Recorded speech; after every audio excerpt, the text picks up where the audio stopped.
Welcome to RTV. నేను మీ గయాజీ. పుట్టినప్పటి నుంచే 2 కాళ్ళు పోలియో. అలా అని ఆయన అధైర్యపడలేదు. 10 మందికి సహాయం చేస్తూ అంచెలంచెలుగా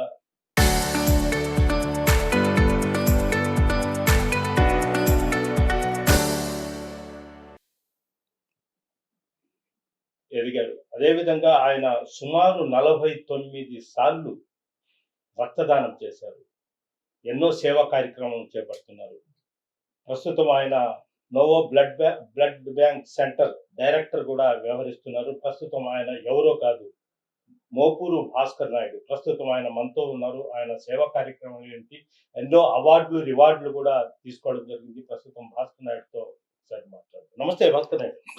చెప్పండి భాస్కర్ నాయుడు, అసలు మీరు సొంత ఊరు ఏ ఊరు, అమ్మ నాన్న ఎక్కడ పుట్టి పెరిగారు, అసలు ఈ బ్లడ్ ఇవ్వడంలో ఇప్పటికి మీరు 49 సార్లు ఇచ్చారు. అసలు ఆ థింకింగ్ ఎలా వచ్చింది ఈ సేవా కార్యక్రమం? యాక్చువల్గా అది పూడిపర్తి గ్రామం. ఉం. మా నాన్నగారు వచ్చేసి సాధారణ మధ్యతరగతి కుటుంబీకులు. మా అమ్మగారు లీలాతమ్మ వచ్చి హౌస్ వైఫ్. నాకు ఒక తమ్ముడు ఒక చెల్లెలు ఉన్నారు. మా నాన్నగారు వచ్చి అక్కడ రేషన్ షాప్ డీలర్గా ఉండేవాడు. మా మామయ్య వాళ్ళంతా వచ్చి కర్నాలుగా ఊరి సర్పంచ్లుగా వ్యవహరించేవాళ్ళు. అప్పటి నుంచే గ్రామంలో కూడా ఏదైనా సరే కార్యక్రమాలు జరిగినా, ఏదైనా అధికారులు వచ్చినా మన ఇంటి నుంచే ఆహారాన్ని అందించడం, వచ్చిన వాళ్ళు మన ఇంటికి తీసుకొచ్చి వాళ్ళకి అతిథి మర్యాదలు అంతా చేసేవాళ్ళం. మొదటి నుంచి కూడా సేవా కుటుంబంగా నిలిచారు మా వాళ్ళంతా కూడా.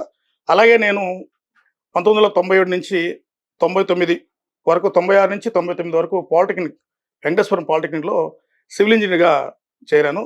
ఆ సమయంలో అఖిల భారత విద్యార్థి పరిషత్లో కూడా ఒక స్టూడెంట్ లీడర్గా ఉన్నాను. హాస్టల్ ప్రెసిడెంట్గా కూడా వ్యవహరించాను. అలాగే 99లో ఒకసారి టౌన్ హాల్లో తెక్వర్ సుకుమార్ రెడ్డి గారు మరియు వాకాటి రవి గారు, ఏవి సుబ్రహ్మణ్యం గారు వాళ్ళు ఆధ్వర్యంలో ఒక కార్యక్రమాన్ని నిర్వహిస్తున్నారు టౌన్ హాల్లో. అక్కడ ఏంటని వెళ్తే రక్తాన్ని ఒక బాటిల్లో తీసి అవగాహన కలిగిస్తున్నారు. అలాంటప్పుడు చూసినప్పుడు మనం కూడా ఇస్తే ఎలా ఉంటుంది అని ఒక ఆలోచన మాత్రం ఉండేది. అలాగే 2000 సంవత్సరంలో ఒక మిత్రుడు చెన్నైలో రక్తం సకాలంలో అందక మరణించాడని తెలుసుకున్నాము. ఆ క్షణంలో ఖచ్చితంగా ఏదైనా సరే సమాజానికి ఒక సేవ చేయాలి, ఒక ఆర్గనైజేషన్ స్టార్ట్ చేయాలని మాత్రం ఉండింది. అంటే అప్పట్లో అసలు రక్తం ఇవ్వడానికి కూడా భయపడే రోజులు కదా. ఒక 40 సంవత్సరాల కిందట రక్తం ఇవ్వాలన్నా చాలా భయపడేవాళ్ళు, చాలా డిమాండ్. యాక్చువల్గా రక్తదానం అంటే ఈ రోజుల్లోనే 1000కి 5 మంది మాత్రం రక్తదానం చేస్తున్న పరిస్థితి. అలాంటి పరిస్థితుల్లో ఒక మారుమూల గ్రామం, వెంకటాచల మండలం పూడిపర్తి గ్రామం, ఒక మారుమూల గ్రామం మా గ్రామం. అక్కడ ఒక 9 మంది గ్రామీణ యువకులం కలిసి ఏదైనా సరే ఒక స్వచ్ఛంద సంస్థలు స్థాపించి, తద్వారా గ్రామ సేవే రాముని సేవగా భావించి ఏదైనా ఒక సేవా కార్యక్రమం చేయాలని సదుద్దేశంతో రోజు ఆలోచిస్తుండేవాళ్ళము. ఆ తరుణంలో నేను అనుకోకుండా పాలిటెక్నిక్ సివిల్ అయిపోయిన తర్వాత ఖాళీగా ఉన్నానని మా నాన్నగారు చెప్పిన తర్వాత నేను ఒక మహారాష్ట్రలో హోలేవాడి, చిలేవాడి అనే ఒక నగర్ జిల్లాలో ఒక సివిల్ ఇంజనీర్గా అక్కడికి వెళ్ళాను. అక్కడ ఆఫీస్ వర్క్ నాకు అప్పచెప్పారు. ఆ సమయంలో అక్కడ ఛత్రపతి శివాజీ గారి జయంతిని, వర్ధంతుల్ని, ఆయన వైభవాన్ని, ఆయన కీర్తిని అక్కడ తెలుసుకొని, ఆ తర్వాత 2002లో మన పూడిపర్తి గ్రామంలో శివాజీ యూత్ అసోసియేషన్గా ఒక ఆర్గనైజేషన్ స్థాపించాము. మొట్టమొదటిగా 2003లో పూడిపర్తి గ్రామంలో రక్తదాన శిబిరాన్ని ఏర్పాటు చేశాం. యాక్చువల్గా ముందు రోజు ఇంచుమించు 100 మంది యువకులు, గ్రామీణ యువకులు రక్తదానం చేస్తారని చెప్పి ముందుకొచ్చారు. కానీ మరుసటి రోజు రక్తదాన శిబిరం స్టార్ట్ అయ్యే సమయానికి కనీసం 6-7 మంది కూడా రక్తదానం ఇవ్వలేని పరిస్థితి. పూర్తిగా గ్రామం అంతా ఒక భయాందోళనకు గురైపోయింది. అందరూ కూడా వాళ్ళ తల్లిదండ్రులు దయచేసి వాళ్ళతో తిరగొద్దు, ఈ కార్యక్రమాన్ని ఆపేసుకోండి, రక్తం ఇస్తే బలహీనలు అయిపోతారు, పూర్తిగా మీరు పనులు చేసుకోలేరు, వ్యవసాయ కూలీలు మీరు అనే విధంగా వాళ్ళని భయపించేశారు. అప్పుడు మనం మా మిత్రుడు గోవింద్ కొంతమంది సహకారంతో నెల్లూరు నుంచి ఇక్కడ ఉన్నటువంటి ఫ్రెండ్స్ని తీసుకెళ్లి పూడిపర్తి గ్రామంలో రక్తం ఇస్తే ఏం కాదు అని చాలా మంచి అది ఇప్పించి సుమారు ఫస్ట్ క్యాంపే 37 మందితో పూడిపర్తి గ్రామంలో రక్తదాన శిబిరాన్ని నిర్వహించాము. అదే ఈ రోజు పూడిపర్తి గ్రామంలో ఒక బ్యానర్ పెట్టి, శివాజీ ఫౌండేషన్ బ్యానర్ పెట్టి రక్తదాన శిబిరం ఏర్పాటు చేసి, అక్కడ నా మిత్రుడు ఎంప్లూరు హరి ఉన్నాడు, కొంతమంది మిత్రుల సాయంతో ఒక బ్యానర్ పెట్టినా కూడా పూడిపర్తి గ్రామంలో మహిళలు సైతం వచ్చి మా గ్రామం రక్తదానం చేస్తానంటే అంత అవేర్నెస్ మనం పూర్తి స్థాయిలో మనం కలిగించాము. సుమారు ప్రతి సంవత్సరంలో 1-2 క్యాంపులు 25 సంవత్సరాలుగా, గత 25 సంవత్సరాలుగా పూడిపర్తి గ్రామంలో మేము ఈ సేవా కార్యక్రమాన్ని కొనసాగిస్తూ, అలాగే కేవలం మేము పూడిపర్తి గ్రామానికే కాకుండా జిల్లా స్థాయి, రాష్ట్ర స్థాయిలో ఈరోజు రక్తదాన శిబిరాలు ఏర్పాటుకు సహకరిస్తున్నాము. భాస్కర్ నాయుడు, ఇప్పుడు మామూలుగా మీకు షోకి చేసినప్పుడు చాలా మంది నువ్వేం చేస్తావు ఇదా అని. ఇప్పుడు కూడా చాలా మంది ఆ, మనకు కాళ్ళు లేవు, చేతులు లేవు, కళ్ళు లేవు అని చాలా మంది ఒక ఫీలింగ్ తో ఏం చేయలేని పరిస్థితి. మీరు ఈరోజు ఛాలెంజ్ గా తీసుకొని అన్ని దేవుడు మనిషికి అన్ని అవయవాలు ఇచ్చిన వాళ్ళు కూడా చేయలేని పనులు మీరు చేస్తున్నారు. చాలా గ్రేట్. Thank you sir. అలాంటి ఈ సందర్భాలు ఎదురైనాయా? నువ్వు ఏం చేయగలవు? నీ కాళ్ళు లేవు. అలాంటి సందర్భాలు చెప్పిన సందర్భాలు ఏమైనా ఉన్నాయా? అది ఎంతో మంది మనం ముందు కాకపోయినా వెనక ఇప్పటికి కూడా అంటూ ఉంటారు. అతని పని చేసుకోకుండా సమాజాన్ని ఉద్ధరించాలని ఏదో చేస్తుంటాడని. రక్తదానం చేసేటప్పుడైతే ఖచ్చితంగా చెప్పారు నాకు. ఎందుకంటే కర్రల మీద నువ్వు నడిచేవాడివి, ఖచ్చితంగా నడవలేవు. భవిష్యత్తులో నువ్వు చాలా ఇబ్బంది పడతావు అని చెప్పిన క్షణం చాలా ఉంది. అయినా ధైర్యం చేసి అంటే రక్తం ఇవ్వద్దని. ఇవ్వొద్దని నా మిత్రుడు గోవిందరాజా పూర్తి సహాయ సహకారం అందించారు. ఏం కాదు, ఖచ్చితంగా నువ్వు ఒక్కసారి రక్తదానం చేస్తే ఆటోమేటిక్గా నువ్వే ఇస్తావని చెప్తుంటూ నేను 2003లో మొట్టమొదటిగా పూడిపర్తి గ్రామం రక్తదానం చేశాను.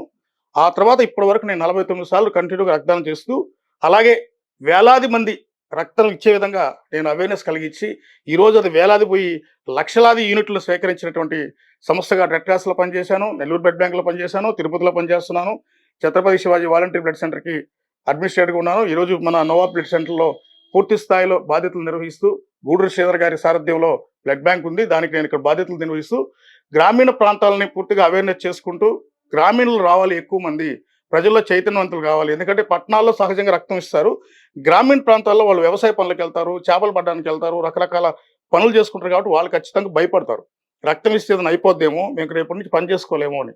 అందుకని పూర్తి స్థాయిలో మేము గ్రామీణుల మీద దృష్టి పెట్టినాము. ప్రస్తుతం ఒకటి కొనసాగిస్తూ ఉన్నాము. అంటే మొత్తం ఇప్పుడు మీరు ప్రెజెంట్ ఒక బ్లడ్ బ్యాంక్ సెంటర్ ఏర్పాటు చేస్తున్నారు. కావులిలో కూడా ఏర్పాటు చేస్తారు. కావులి, నెల్లూరు అట్లా. కావల్లో ప్రజెంట్ లేదు. యాక్చువల్గా అయితే మా టీంలో మా సార్ వాళ్ళు కొంతమంది టీములతో కలిసి కొన్ని జిల్లాల్లో స్థాపించుకుంటూ అక్కడ సేవలు అందిస్తూ పోతున్నారు. మనది Chhatrapati Shivaji voluntary blood centre పేరిట వైజాగ్లో ఉంది. అలాగే గుంటూరులో తలసీమియా బ్లడ్ సెంటర్ పేరు మీద ఒకటి ఉంది. అదేంటంటే పూర్తి స్థాయిలో రక్తాన్ని సుమారు నెలకి 200 మందికి తలసీమియా పేషెంట్లకు ఉచితంగా అందిస్తూ అక్కడనే డే కేర్ సెంటర్ స్టార్ట్ చేశాము. రక్తం అందించడమే కాదు, ఆ రక్తాన్ని తీసుకెళ్లి వేరే ఆసుపత్రులకు తీసుకెళ్లి అక్కడ ఎక్కించుకోవాలంటే ఒక 500-1000 ఖర్చు అవుద్దని వాళ్ళకే మనం పౌష్టికాహారం అందిస్తూ తలసీమియా రోగులకి పూర్తి స్థాయిలో రక్తాన్ని కూడా ఉచితంగా మన గూడూరు శ్రీధర్ గారి ఆధ్వర్యంలో నిర్వహిస్తున్నాం. అంటే మీ సేవలను చూసి అవార్డులు, రివార్డులు కూడా అంటే ఉపరాష్ట్రపతి, రాష్ట్రపతి, గవర్నర్ చేత కూడా మీరు అవార్డులు ఎవరెవరి దగ్గర తీసుకున్నారు? యాక్చువల్గా నేను మొట్టమొదటి award Indian red cross society వారు బెస్ట్ బ్లడ్ డోనర్ మోటివేటర్గా కేంద్ర మంత్రి పనబాగలక్ష్మి గారి చేతుల మీదుగా అవార్డు అందించారు. అదే సంవత్సరం వాళ్ళ వార్షికోత్సవంలో ఐఏఎస్ రాజు గారి చేతుల మీద అవార్డు అందించారు.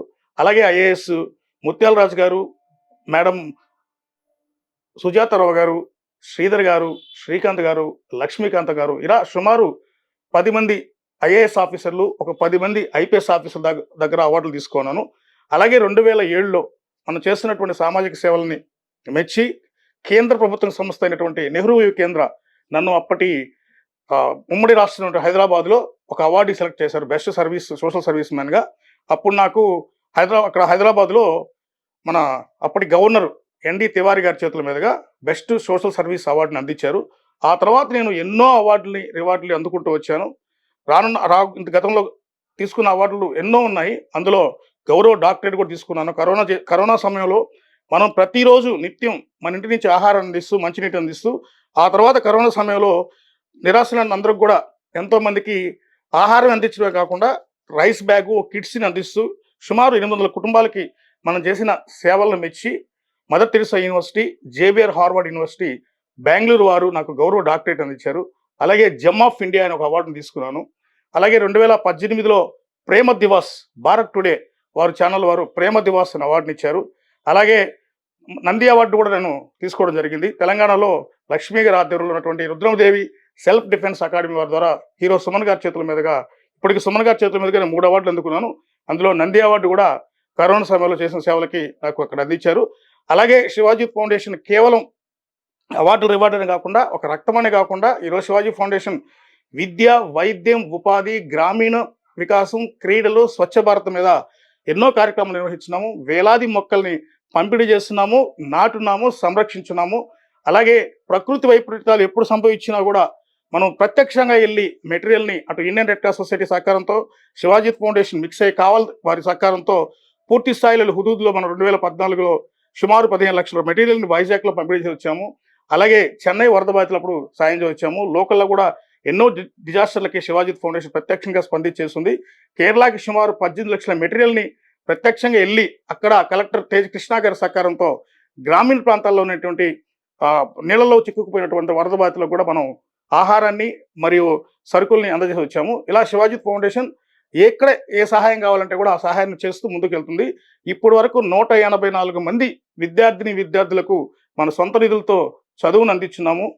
సుమారు విక్రమసింహపురి యూనివర్సిటీలో అయితే తొలి మొక్కని మనమే నాటాము. మొట్టమొదటిగా యూనివర్సిటీ నిర్మానుష్యంగా ఉన్న సమయంలో తొలి మొక్క మనం నాటాము. ఈరోజు ఎన్నో మొక్కల్ని యూనివర్సిటీలో కూడా నాటి సంరక్షిస్తున్నాము.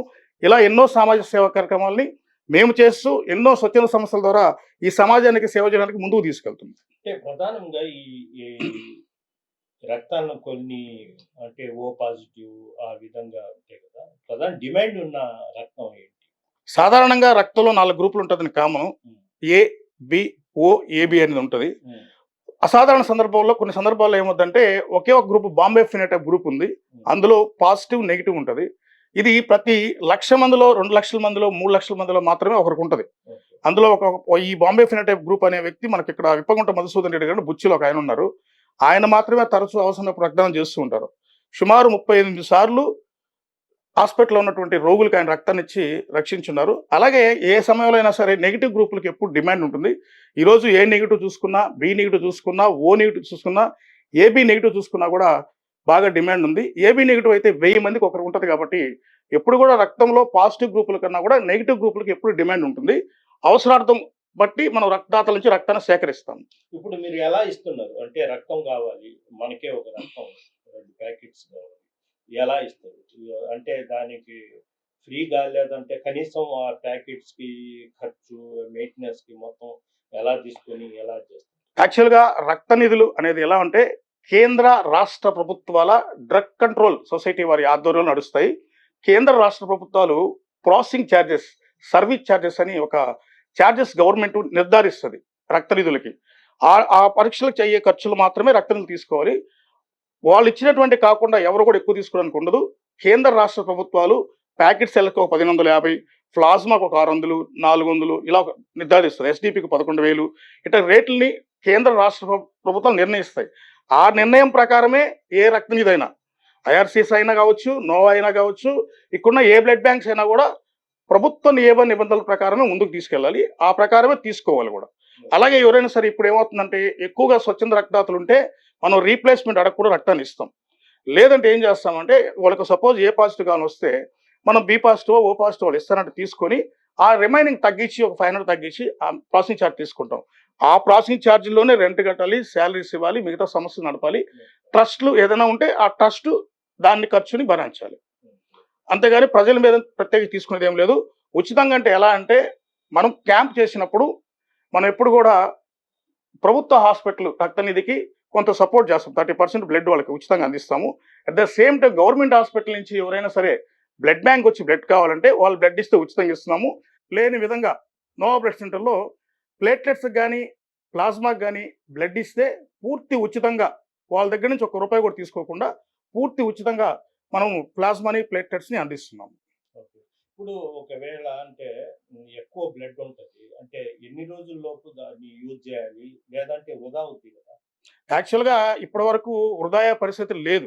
ఎందుకంటే మనకున్నటువంటి హాస్పిటల్స్ పెరిగిన విధానము, చేస్తున్నటువంటి ఆపరేషన్లు, జరుగుతున్నటువంటి రోడ్ యాక్సిడెంట్లు, గర్భవతులకి రక్తాన్ని అందించలేకపోవడం, నెక్స్ట్ ఏంటంటే రక్తహీనత ఉన్నటువంటి ఎంతోమంది హాస్పిటల్లో ఉండడం, తలస్సీమియా, హిమోఫీలియా, హెచ్ఐవి పాజిటివ్ ఇలాంటి రోగులు చాలామంది రక్తాన్ని ప్రతి నెల కూడా ఎక్కువగా వాడడం, వీటన్నిటి వల్ల రక్త నిధుల్లో రక్తం ఎక్కువే పరిస్థితి లేదు. ఒకవేళ ఆ పరిస్థితి వస్తే ఇంకొక రక్తనిధికి రీప్లేస్ చేసుకుంటారు అవసరం రక్తనిధికి. అలాగే మనం ఒక దగ్గరికి మన దగ్గరికి వచ్చిన తర్వాత రక్తం సేకరించిన తర్వాత ప్లేట్లెట్స్ అయితే దాని జీవితకాలం 4-5 రోజులు మాత్రమే ఉంటుంది. ప్లాస్మా అయితే సంవత్సరం ఉంటుంది, 4 సంవత్సరాలు కూడా ఉండే సర్టన్ టెంపరేచర్లో ఉంటుంది మన దగ్గర. అలాగే ప్లేట్లెట్స్ మాత్రం కేవలం 5 రోజులు మాత్రమే దాని జీవితకాలం. అలాగే బ్లడ్ విషయానికి వస్తే శాగం బ్యాగ్ అని అయితే సుమారు ఒక 42 రోజులు దాకా మనం రక్తాన్ని ఉంచుకోవచ్చు మన ఫ్రీజర్స్లో. మన దాంట్లో సర్టన్ టెంపరేచర్లు ఉంటాయి కాబట్టి -డిగ్రీస్లో ఉంటాయి కాబట్టి వాటిలో ఉంచి రక్తాన్ని ఏదైనా ఆసుపత్రి నుంచి రిక్విజేషన్ ఫామ్ మన దగ్గరికి వచ్చినప్పుడు వాళ్ళైతే శాంపిల్ తీసుకొస్తారు. ఆ శాంపిల్ని మన దగ్గర ఉన్న రక్తాన్ని క్రాస్ మ్యాచ్ చేసి ఆ రక్తాన్ని సరిపోయే విధంగా రక్త నిధులు అందిస్తాయి. అదే విధంగా అంటే ఓకే. అలాగే ఇప్పుడు మీ బ్లడ్ బ్యాంకు ఎంతమంది మొత్తం సభ్యులు ఉన్నారు? యాక్చువల్గా ఏంటంటే ఇది రూట్స్ చారిటబుల్ ట్రస్ట్ అని దాని కింద నడుస్తుంది. సపోర్టెడ్ బై శివాజీ ఫౌండేషన్ కింద ఉంది మన నోవా బ్లడ్ సెంటర్. యాక్చువల్గా ఇక్కడ సభ్యులు ఎందుకంటే ట్రస్ట్లో ఒక 8 మంది సభ్యులు ఉంటారు. ఇక్కడ సుమారు ఒక 10 నుంచి 15 మంది ఎంప్లాయీస్ ప్రతి నెల మన దగ్గర వేతనం తీసుకునే ఎంప్లాయీస్ 15 మంది దాకా మన దగ్గర ఉన్నారు. వాళ్ళే పూర్తి స్థాయిలో ఎక్కడికైనా సరే ఒక టెక్నికల్ స్టాఫ్ అంతా వెళ్ళి అక్కడ అలాగే బీపీ షుగర్ చూసేదానికి ఒక టీం ఉంటుంది, రాసేదానికి ఒక టీం ఉంటుంది. అంతా వెళ్ళి అవగాహన కలిగించి వాళ్ళు పూర్తి స్థాయిలో అక్కడ మనం వాళ్ళ దగ్గర వచ్చి సుమారు 43 క్వశ్చన్లు. ఈ మధ్యకాలంలో ఆరోగ్యం బాగాలేదా, జాండీస్, మలేరియా లాంటివి ఉన్నాయా, టైఫాయిడ్ ఉందా, ఇటన్ని క్వశ్చన్లు వేసి ఆ పూర్తి స్థాయిలో వాళ్ళు ఆరోగ్యంగా ఉండాలని తెలుసుకొని ఓకే అంటే రక్తదాత నుంచి రక్తాన్ని సేకరిస్తాం. ఆ సేకరించే టీము మనం ఏం చేస్తామంటే సపోజ్ మన దగ్గర 15 మంది ఉన్నారు, ఒకే రోజు 4 రక్తదాన శిబిరాలు వచ్చాయి అనుకోకుండా. అప్పుడు ఏం చేస్తామంటే బయట నుంచి ఎంగేజ్ చేసుకుంటాం రక్తదాతలని. టెక్నీషియన్ ఏం చేస్తామంటే టెక్నీషియన్ని ఇప్పుడు కావలి నుంచో, ఒంగోలు నుంచో, గుంటూరు నుంచో మనకున్న రక్త నిధుల నుంచి మనం అక్కడిని తీసుకొచ్చుకొని వాళ్ళకి వేతనాన్ని అందించి ఆ రోజు వేతనాన్ని మనం పని చేయించుకొని తర్వాత వాళ్ళు తిరిగి పంపిస్తాం. ఇప్పుడు బర్త్డే పార్టీస్ అవి చేసినప్పుడు కూడా మీరు పొలిటికల్ లీడర్స్ కానీ ఆఫీసర్స్ కానీ అలాంటి చోట కూడా రక్తదానం యాక్చువల్గా ఈ బర్త్డే కార్యక్రమాలు అనేది వాస్తవంగా వచ్చింది ఏంటంటే జయంతి ఎక్కువగా మొదట స్టార్ట్ చేసింది ఏంటంటే మాత్రం సినిమా హీరోల నుంచి స్టార్ట్ అయిందన్న. సినిమా హీరోల్లో ఈ రోజు చిరంజీవి గారు రక్తదాన ఉద్యమానికి ఒక స్ఫూర్తి. ఆయన స్ఫూర్తితో మిగతా హీరోలు కూడా వాళ్ళ జన్మదినాలను పురస్కరించుకుని రక్తదాన శిబిరాలు ఏర్పాటు చేయడం పరిపాటి అయిపోయింది. అలాగే జయంతులు, వర్ధంతులు, మహానుభావులు జయంతులు, వర్ధంతులు, ఛత్రపతి శివాజీ గారి జయంతి, అంబేద్కర్ గారి జయంతి, అలా సుఖదేవ్, భగత్ సింగ్ లాంటి వాళ్ళ వర్ధంతులు, ఇలాంటి వాటి సందర్భంగా మన జిల్లాలో అనేక రక్తదాన శిబిరాలు నిర్వహిస్తున్నారు. జయంతులకి, వర్ధంతులకి రక్తదాన శిబిరాలు నిర్వహించడం పరిపాటిగా మారింది. అలాగే ముఖ్యంగా దీని ప్రభావం హీరోల అభిమానులు మాత్రం ఎక్కువగా రక్తాన్ని అందిస్తారు. అందులో చిరంజీవి గారి అభిమానులు, పవన్ కళ్యాణ్ గారి అభిమానులు, ప్రభాస్ గారి అభిమానులు ఎక్కువగా రక్తాన్ని సేకరించడంలో ముందుంటారు. కరోనాలో కూడా మీరు బాగా సేవా కార్యక్రమం చేపట్టారంట కదా? మన కరోనాలో యాక్చువల్గా Shivaji foundation step up events రమణతో కలిసి మనం అద్భుతమైనటువంటి సేవా కార్యక్రమం స్టార్ట్ చేశాము. From the beginning day, first రోజు ఏదైతే కరోనా లాక్డౌన్ ప్రకటించారో అప్పుడు మనం ఆలోచించిందంటే రోడ్ల మీద ఉండే వాళ్ళకి, నిరాశ్రయులకి ఎలా ఆహారాన్ని అందిస్తారు, ఎలా వాళ్ళకి పరిస్థితిని ఆలోచించి మా ఇంట్లోనే మా సతీమణి కొంతమంది మిత్రుల సాయంతో మన ఇంట్లోనే ఆహారాన్ని రెడీ చేసుకొని వాటర్ బాటిల్ తీసుకెళ్ళి ఫస్ట్ దర్గా ఏరియా ఉంది కదా, దర్గా ఏరియా నుంచి స్టార్ట్ చేసాం రోజు ఆహారాన్ని పంపిణీ చేయడం. కొద్ది రోజుల తర్వాత మనకు వచ్చిన అప్లికేషన్ ఏంటంటే చాలా మంది కళాకారులు పనులు లేక ఇంట్లో ఉన్నారు, వాళ్ళు మీరు ఇచ్చే ఒక పూట అన్నం పెడితే కుదరదు కదా, వాళ్ళకి ఏదైనా సాయం చేయమంటే అప్పుడు స్టెప్ అప్ ఈవెంట్స్ రమణ మనం అంతా కూర్చొని ఆలోచించి కొంతమంది మిత్రుల సాయంతో మనం ఒక రైస్ బ్యాగు సుమారు ఒక 2000 రూపాయలు విలువ చేసే కిట్, ప్రొవిజన్ కిట్ని, సరుకుల్ని డిఫరెంట్గా చేసాం. ఇప్పుడు ఒక రోజు వచ్చేసి పూజార్లకు ఇచ్చామనుకోండి ఒక 50 మందికి. భాస్కర్, ఇప్పుడు సమ్మర్ సీజన్ అంటే మనకు గత 4 నెలల నుంచి విపరీతమైనది. ఈ ఎండవేడిమికి రక్తదాతలు ముందుకు వస్తున్నారా?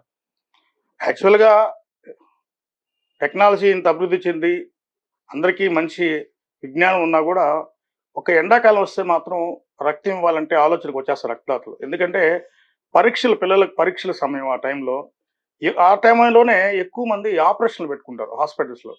హార్ట్ సర్జరీ ఇవన్నీ ఏంటంటే పోస్ట్ మార్టం అని సర్జరీ ఎక్కువగా ఎండాకాలం జరుగుతుంటాయి. ఆ రక్త కొరత అనేది మాత్రం రక్త నిధులు ఇప్పటికి కూడా అధిగమించలేకపోతున్నాయి. ఏ రక్త నిధి అయినా ఈవెన్ ఎండాకాలంలో మండే ఎండల్లో ఎవరు కూడా 43-44 డిగ్రీలు ఎండ ఉన్నప్పుడు రక్తం ఇచ్చి అక్కడి నుంచి బయటకు వెళ్ళాలంటే కూడా ఇబ్బంది పడతారు. అలాగే ఏంటంటే రక్త నిధులు ఆ టైంలో ఏం చేస్తాయంటే రీప్లేస్మెంట్ మీద ఎక్కువ ఆధారపడతాయి. మీరు బి గ్రూప్ కావాలంటే ఏ పాజిటివ్, ఏ గ్రూప్ ఉందా ఇవ్వండి, లేదా సేమ్ గ్రూప్ ఇవ్వండి. ఇలాంటి పరిస్థితి ఖచ్చితంగా ప్రతి సమ్మర్ సీజన్లో ఉంటుంది. రక్త నిధులు మాత్రం ఆ సమయంలో వెలవెలపోతాయి ఖచ్చితంగా చెప్పాలంటే. ఎందుకంటే ప్రతి సమ్మర్లో కూడా మేము చూస్తుంటాం కదా కనీసం బాగా. ఎందుకంటే ఎక్కువ మంది పిల్లల తల్లిదండ్రులు పిల్లల్ని ఎగ్జామినేషన్ చదివిస్తా ఆ టెన్షన్లో ఉంటారు. అలాగే పిల్లలంతా ఎగ్జామినేషన్కి వెళ్ళిపోతే కళాశాలలో ఎక్కువ మంది ఎవరు ఉండరు, తర్వాత సెలవులు ఇచ్చేస్తారు. సెలవులు చేసినప్పుడు పిల్లలు పెద్దగా ముందుకు వచ్చి రక్తం ఇవ్వరు. అలాంటి సమయంలో ఏదైనా జయంతులు, మహానుభావుల జయంతులు, పెద్దల జయంతులప్పుడు కొద్ది మంది మాత్రం ముందుకు వచ్చి రక్తాన్ని అందిస్తారు. అలాంటి సమయంలో మాత్రమే మనం రక్తాన్ని బయట సేకరించగలుగుతాం. లేదంటే ఖచ్చితంగా రీప్లేస్మెంట్ మాత్రమే ఆ సమయంలో మాత్రం ఖచ్చితంగా ఆధారపడతాయి రక్త నిధులు.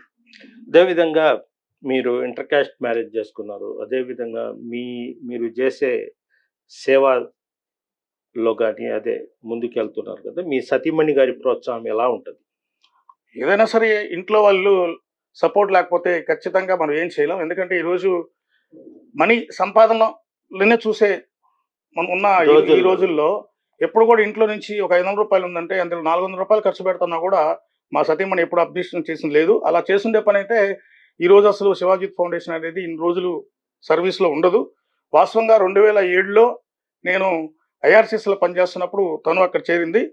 మా ఇద్దరు అదే ఈ సర్వీస్ చూసే ఆ అమ్మాయి నన్ను ఇష్టపడింది కాబట్టి మా ఇద్దరు మతాలు కులాలు చూడలేదు. తను కూడా నేను హ్యాండిక్యాప్డ్ అవన్నీ చూడలేదు. చూడకుండా మతాంతర వివాహానికి ముందుకు వచ్చి 2008లో మేము పూర్తి స్థాయిలో ముందుగానే ఒక అగ్రిమెంట్ లాగా అనుకున్నాం. అంటే కంప్లీట్గా బతికిన రోజులు సర్వీస్ అయితే ఆపేది ఉండదు, ఈ సర్వీస్ని ఇలాగే కొనసాగిస్తామని మేము ముందుగానే మాట్లాడుకొని అలాగే ఆవిడ పూర్తి అంగీకారంతోనే పెళ్ళైనప్పటి నుంచి ఇంకా సేవా కార్యక్రమం పెరిగాయి తప్పితే తరిగిందేం లేదు. ఈరోజు మా పిల్లలు కూడా మాతో కలిసి ముందుకు వచ్చి సేవా కార్యక్రమంలో పార్టిసిపేట్ చేస్తున్నారు. నా కొడుకు కూడా వాళ్ళ టీంతో Chhatrapati Shivaji youth foundation start చేసి ఇప్పుడే మొక్కలు నాటే కార్యక్రమాలు లాంటివి చేస్తున్నాడు. వాళ్ళ చిన్నపిల్లలు ఇంకా రక్తదానం చేసేంత వయసు రాలేదు. కళాశాలలో చేరిన తర్వాత 18 సంవత్సరాలు పూర్తవగానే డ్రైవింగ్ లైసెన్స్తో పాటు ఓటు హక్కుతో పాటు నేను కూడా రక్తదానం చేస్తాను డాడీని ముందుకు వస్తున్నాడు. వాళ్ళందరూ కూడా మనం మా తరం మా ఇతో శివాజీ ఫౌండేషన్ అందరూ అయిపోకుండా నా కొడుకు కూడా ఈ కార్యక్రమాలు అలాగే కొనసాగిస్తారని నేను కోరుకుంటున్నాను. మీరు అంటే మీ కుటుంబము మామూలుగా సేవా కార్యక్రమం చేసుకుంటానే భాస్కర్ నాయుడు చివరకు ఇల్లు కూడా అమ్ముకున్నాడు అనేది చెప్తారు. వాస్తవం కొన్ని చేయాలనుకున్నప్పుడు కొన్ని వదులుకోవాలి. ఒక్కో సమయంలో మన దగ్గర రూపాయలు అయినప్పుడు కూడా ఇంట్లో నగలు కుదపెట్టి కూడా సేవా కార్యక్రమం చేసిన రోజులైతే వాస్తవంగా ఉన్నాయి. రకరకాల కారణాలు వాటికి సైతం ఇది కూడా తోడింది కాబట్టి అవసరమైనప్పుడు ఖచ్చితంగా నేను ఇప్పటికే కొంత ఆస్తులు ఇల్లు అమ్మాను. ఇప్పుడు లోన్లో మళ్ళీ ఇల్లు తీసుకొని లోన్లో ఉన్నాను. అది మాత్రం వాస్తవమే. పూర్తి స్థాయిలోనే కంప్లీట్గా సేవకే పోయిందని చెప్పలేం, కానీ సేవలో కూడా చాలా వరకు అయితే ఒక 60% ఖర్చు పెట్టాను. కొంతమంది నమ్మిని కూడా స్నేహితులు నమ్మి కూడా బాగా మోసపోయాం. అది మాత్రం వాస్తవం. వీళ్ళకు కిట్ కరోనా సమయంలో ఏంటంటే ప్రస్తుతం ప్రజెంట్ ఆ సమయంలో ఎలా ఉందంటే ఆహారాన్ని అందించడం ఓకే, కాకపోతే నిత్యావసరాల సరుకులు మెయిన్ ఇంపార్టెంట్గా ఇంట్లో రైస్ అయిపోవడంతో కళాకారులకి ఫస్ట్ స్టార్ట్ చేశాము. కళాకారులకి సుమారు 200 నుంచి 300 మంది కుటుంబాలకి అందించిన తర్వాత పూజారులకు ఒక 40 కుటుంబాలకు పూజారులకు అందించాము. వాచ్మెన్ కుటుంబాలకు అందించాము. అలాగే వికలాంగుల కాలనీ పడారపల్లి వికలాంగుల కాలనీలో 40 కుటుంబాలకి వికలాంగుల కాలనీ అందరికీ కూడా రైస్ బ్యాగు కిట్స్ని అందరికి అందించి వస్తాము. తర్వాత చెప్పులు కుడతారు కదా, చెప్పులు కుట్టే వాళ్ళకి కూడా అందించాము. ఇలా టోటల్ సుమారు 800 కుటుంబాలకి మనం ఆ కరోనా సమయంలో అందించగలిగాం. అలాగే సెకండ్ ఫేజ్ కరోనా వచ్చినప్పుడు ఆహారాన్ని జీజీ హాస్పిటల్ ఉంది కదా, గవర్నమెంట్ హాస్పిటల్, దాంట్లో మొదలుపెట్టాము. మేము మొదలుపెట్టిన మొదటి రోజే రెయిన్బో స్కూల్ యాజమాన్యం సుబ్రహ్మణ్యం సారు మాకు సంప్రదించి శివాజీ ఫౌండేషన్తో మేము టైఅప్ అవుతాము, రోజు మనుషులు పెట్టి మా దగ్గరే ఆహారాన్ని వండిస్తాము, రోజుకి 750 బాక్సులు ప్లస్ వచ్చేసి వాటర్ బాటిల్ని సుమారు 250 మందికి అందేలా ప్రతిరోజు 46 రోజులు ప్రతిరోజు గవర్నమెంట్ ప్రసూతి కేంద్రం దగ్గర రోజుకి 250 నుంచి 300 మందికి మధ్యాహ్నం ఆహారాన్ని అందించాం. ఇప్పుడు చివరిగా అంటే మీరు ఈ రక్తదానం చేసే వాళ్లకు అదేవిధంగా రక్తదానం ఇవ్వాలంటే ఒక అపోత ఉంది విలేజెస్, ఎలాంటి సందేశం ఇస్తారు? రక్తం గురించి మీకు తెలిసిందే. ఈరోజు ఎంత టెక్నాలజీ డెవలప్ అయినా కూడా చెట్లకు కాయనిది, భూమిలో పండనిది, వర్షం రూపంలో రానిది, ఫ్యాక్టరీలో తయారు కానిది, ఒక మనసున్న మానవత్వం నిండిన మహోన్నతమైన వ్యక్తుల దగ్గర నుండి సేకరించగలిగేది రక్తం. అందువల్ల ఒక మనిషి ఇస్తేనే సాటి మనిషి. అలాగే ఈరోజు మీరు పెరిగిన టెక్నాలజీ విధానంలో మీరు ఒక్క రక్తదానం చేస్తే కనీసం 3కి ప్రాణదాతలు అవుతారు. అలాగే కనీసం మీ పుట్టినరోజు నాడైనా పెళ్లి రోజైనా రక్తదానం చేయండి. ఎలాంటి రక్తం ఇచ్చిన తర్వాత ఎలాంటి బాధ ఉండదు. కాకపోతే స్టార్టింగ్ రక్తం ఇచ్చినప్పుడు సూది భయంతో చాలా మంది రక్తం వేయరు, జస్ట్ ఒక్కసారి గుస్తారు అంతే. మీరు 3 నుంచి 5 నిమిషాల్లో రక్తాన్ని మీ దగ్గర నుంచి టెక్నీషియన్లు సేకరిస్తారు. అలాగే కొత్త రక్తం వచ్చినప్పుడు చాలా హెల్తీగా ఉంటారు. ఎందుకంటే చనిపోయే రక్త కణాలని 3 నెలలకు ఒకసారి చనిపోయే రక్త కణాలని మనం ఇచ్చి వేరొకరికి మనం ప్రాణాలు పోస్తున్నాం కాబట్టి సంవత్సరంలో కనీసం సాధారణంగా ఆరోగ్యవంతమైన మానవుడు సంవత్సరం 4 సార్లు రక్తదానం చేయొచ్చు. అలాగే ప్లేట్లెట్స్కి అయితే కనీసం 15 రోజులకు ఒకసారి కూడా రక్తదానం చేసే ఎంతోమంది రక్తదాతలు ఈరోజు ఉన్నారు. అలాగే మీరు కనీసం సంవత్సరంలో 2 సార్లు రక్తదానం చేయండి. రక్త కొరత లేని సమాజ నిర్మాణంలో మీరందరూ భాగస్వాములు కావాలని, అందుకు మా వంతు పూర్తి సహాయాలు అందిస్తామని, ఈరోజు రక్తాన్ని మేము సేకరించడమే కాదు 24/7 మీరు ఏ సమయంలో ఫోన్ చేసినా కూడా రక్తం అనేది 24 గంటలు 365 రోజులు పనిచేస్తుంది. ఎప్పుడు అవసరమైనా కూడా మన దగ్గర రక్తాన్ని మీకు ఇవ్వడానికి మేము ఎప్పుడు సిద్ధంగా ఉంటాము. రక్తం లేకపోయినా కూడా సకాలంలో రక్తదాతల దగ్గర నుంచి సేకరించి ఇవ్వడానికి కూడా మేము ఎప్పుడు ముందుంటాం. రాజ్యాన్నేలే రాజ్యాధినేతకైనా, కోట్ల గడించిన కోటీశ్వరుడికైనా, కటిక నేలపై పౌలించే నిరుపేదకైనా ఆపన్న సమయంలో ఆదుకునేది సాటి మనిషి రక్తం. రక్తదాత నిజ జీవిత నేత, రక్తదాన గుణం హిమాలయాల కన్నా ఉన్నతం. Okay, thank you Bhaskar Reddy garu. Thank you అన్న, థ్యాంక్ యూ.